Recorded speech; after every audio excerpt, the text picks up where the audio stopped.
Business का ख्याल आते ही सबसे पहले दिमाग में आता है पैसा, क्योंकि बिना पैसों के आप एक कदम भी आगे नहीं बढ़ पाएंगे। कोई छोटी सी दुकान खोलनी है, एंटरप्रेन्योरशिप में जाना है या स्टार्टअप करना है, इन सभी के लिए इन्वेस्टमेंट की जरूरत तो पड़ेगी ही।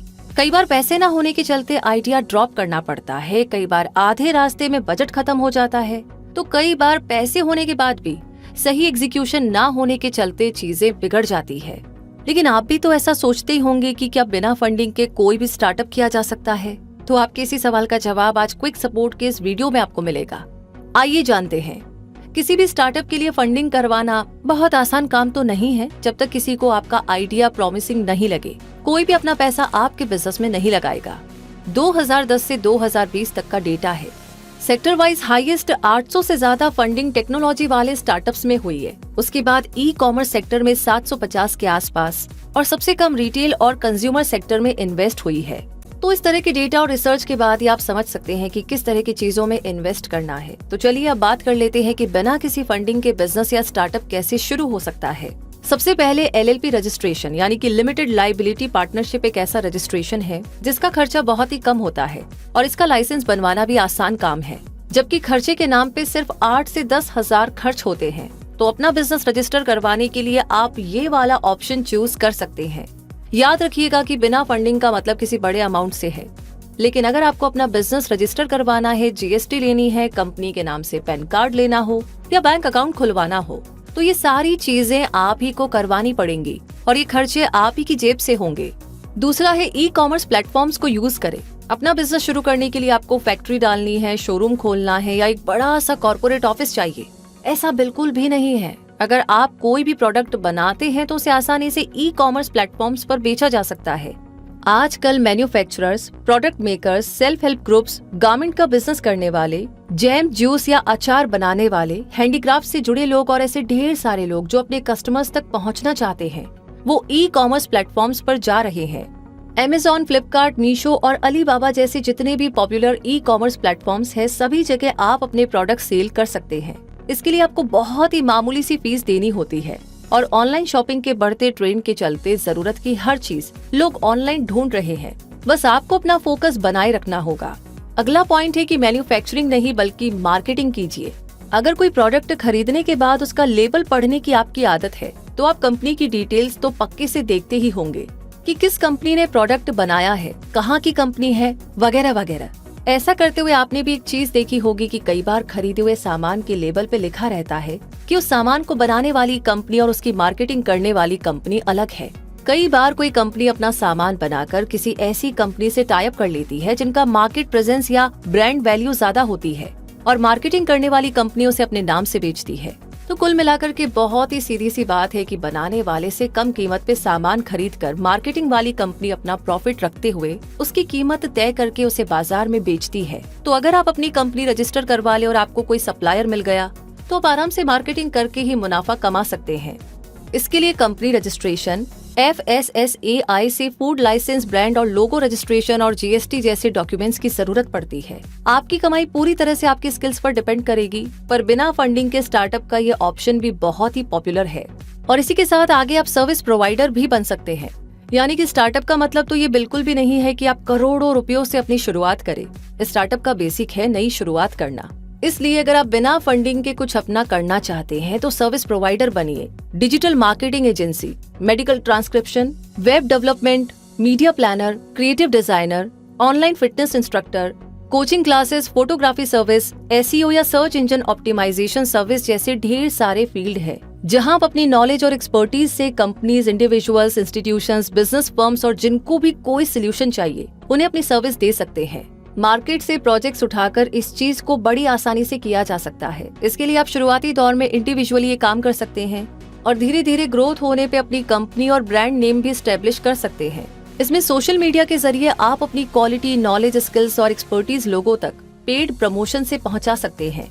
आपकी अर्निंग आपकी डेडिकेशन से आएगी और इस एरिया में इसलिए भी आगे बढ़ा जा सकता है क्योंकि देश की GDP में सर्विस सेक्टर का कंट्रीब्यूशन लगभग 55% का है। और अब सबसे इम्पोर्टेंट लाइन है, business is all about an idea. अगर आप जीरो इन्वेस्टमेंट और फंडिंग के साथ अपना बिजनेस करना चाहते हैं तो अलग अलग आइडियाज पर काम करते रहना होगा। अगर आपको लगता है कि आपका आइडिया बहुत ही दमदार है तो उस पे प्रेजेंटेशन बनाइए और फिर सही लोगों तक, ऑर्गेनाइजेशंस, इंस्टीट्यूशंस और कमर्शियल फोरम्स पर अपनी बात रखिए। अगर एक आइडिया नहीं चला तो अगले पे दिमाग लगाइए। इससे धीरे धीरे आपको भी समझ में आने लगेगा कि कौन से सेक्टर में किस आइडिया के साथ आगे बढ़ा जा सकता है। साथ ही लोगों से क्लाइंट कॉल पर और सोशल एंड कमर्शियल प्लेटफॉर्म्स पर लोगों से मिलते रहने पर आपकी पहचान बढ़ेगी, बिजनेस सर्कल बढ़ेगा और कभी न कभी वो दिन जरूर आएगा जब आपके बिजनेस आइडिया पे आपको अपना इन्वेस्टर मिल जाएगा। कम से कम लोगों की जानकारी में आपकी बात रहेगी तो वो भी आपका जिक्र कहीं न कहीं जरूर करेंगे। इस बीच आपको अपनी कम्युनिकेशन और पब्लिक स्पीकिंग स्किल्स को पॉलिश करते रहना होगा, क्योंकि किसी भी बड़े प्लेटफॉर्म पर हो सकता है कि आपको ढेर सारे लोगों के सामने अपनी बात रखनी पड़े। अब बात करते हैं गवर्नमेंट स्कीम्स की। इंडिया में सेंट्रल गवर्नमेंट लोगों को उनका अपना बिजनेस, एंटरप्रेन्योरशिप और स्टार्टअप खड़ा करने के लिए हेल्प करती आ रही है और इसे ढेर सारी स्कीम्स भी अनाउंस करती रहती है, जिसका फायदा यंग एंटरप्रेन्योर्स उठा रहे हैं। MSME की वेबसाइट पर अगर आप जाएंगे तो आपको prime minister employment generation programme, credit guarantee trust fund और micro and small enterprises, interest subsidy eligibility certificate, development of Khadi, village in coir industries जैसी सभी स्कीम्स की लिस्ट मिल जाएगी, जहां से आप अपनी इंटरेस्ट की चीजें, उनमें मिलने वाले फाइनेंशियल बेनिफिट्स, लोन्स जैसी चीजों की जानकारी जुटा सकते हैं और सब्सिडी का फायदा भी ले सकते हैं। एक्चुअली बिना जानकारी के हमें बहुत सी गवर्नमेंट स्कीम्स का पता ही नहीं लग पाता है और हम फाइनेंस के अभाव में अक्सर अपना बिजनेस आइडिया ड्रॉप कर देते हैं। इसलिए सेंट्रल और स्टेट गवर्नमेंट की वेबसाइट पर अपनी नजर बनाए रखिए और स्कीम्स के अपडेट्स लेते रहिए और उनका पूरा फायदा उठाइए। अब बात करते हैं अगले ऑप्शन की, जो है एफिलिएट मार्केटिंग। अगर आप अच्छे ब्लॉगर हैं, अच्छी वीडियोस बनाते हैं या अच्छे कम्युनिकेटर हैं तो आप एफिलिएट मार्केटिंग से भी कमाई कर सकते हैं। जीरो फंडिंग के बिना भी एफिलिएट मार्केटिंग का बिजनेस एक स्टार्टअप के तौर पर किया जा सकता है।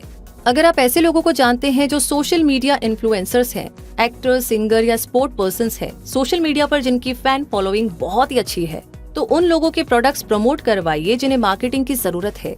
इस तरह से आप एक मीडिएटर बनकर के दोनों तरफ से कमाई कर सकते हैं। इसके अलावा भी अपने YouTube चैनल, ब्लॉग और वेबसाइट पर भी एफिलिएट मार्केटिंग से पैसे कमाने की कोशिश की जा सकती है। एफिलिएट मार्केटिंग पे क्विक सपोर्ट ने अलग से कई वीडियोस डाल रखे हैं। इनसे Amazon और Flipkart के एफिलिएट मार्केटिंग प्रोग्राम से कैसे जुड़ा जा सकता है, आप ये जान सकते हैं।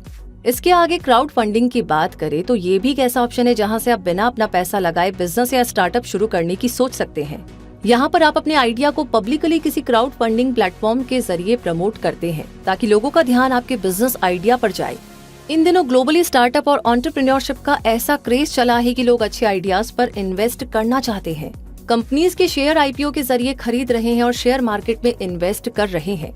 इसीलिए कम कैपिटल के साथ ही किसी नए आइडिया पर इन्वेस्ट करने का रिस्क लेना कई लोगों को एक अच्छा तरीका लगता है, जहां लॉन्ग टर्म पर एक अच्छी इनकम पाने का मौका रहता है।